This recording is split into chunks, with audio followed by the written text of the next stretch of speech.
ಇಂದು ಬೆಳಗ್ಗೆ ಸುರಿದ ಭೀಕರ ಮಳೆಗೆ ನಮ್ಮ ಗುರುಪುರ ಕೈಕಂಬದ ಮುಖ್ಯ ರಸ್ತೆಯು ಪ್ರವಾಹದಲ್ಲಿ ಮುಳುಗಿ ಹೋಗಿದೆ. ಈ ಭೀಕರ ಮಳೆಗೆ ಮುಖ್ಯ ರಸ್ತೆಯು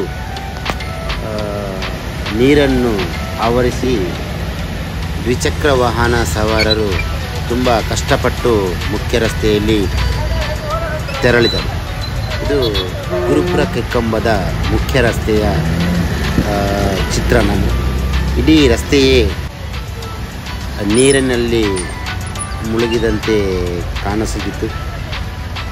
ರಾಷ್ಟ್ರೀಯ ಹೆದ್ದಾರಿಯ ಅವೈಜ್ಞಾನಿಕ ಕಾರಣದಿಂದಾಗಿ ಈ ಕೃತಕ ನೆರೆ ಉಂಟಾಗಿದೆಂದು ಸ್ಥಳೀಯರು ಹೇಳುತ್ತಿದ್ದಾರೆ.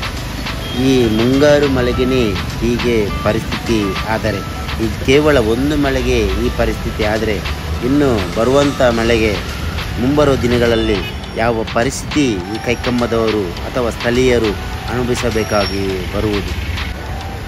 ಈ ಎಲ್ಲ ಮಳೆಯ ನೀರು ರಸ್ತೆಯಲ್ಲಿ ಹೋಗುತ್ತಾ ನಮ್ಮ ಗುರುಪುರ ಕೈಕಂಬದಲ್ಲಿರುವಂಥ SBI ಶಾಖೆಯ ಒಳಗೂ ನೀರು ನುಗ್ಗಿ ಬಂತು. ಈ ಚಿತ್ರದಲ್ಲಿ ನಾವು ನೋಡಬಹುದು, ಅಲ್ಲಿ ಎದುರಲ್ಲಿ SBI ಶಾಖೆ ಗುರುಪುರ ಕೈಕಂಬಕ್ಕೆ ನೀರು ಆವರಿಸುವುದನ್ನು.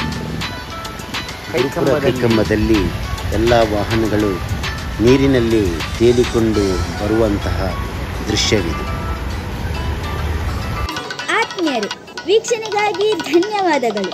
ನಮ್ಮ ಈ ಚಾನೆಲ್ ಅನ್ನು ಸಬ್ಸ್ಕ್ರೈಬ್ ಮಾಡದೇ ಇದ್ದಲ್ಲಿ ಸಬ್ಸ್ಕ್ರೈಬ್ ಮಾಡಿ ಹಾಗೂ ಇನ್ನೂ ಹೆಚ್ಚಿನ ವಿಡಿಯೋಗಳಿಗಾಗಿ ಬೆಲ್ ಬಟನ್ ಒತ್ತಿರಿ.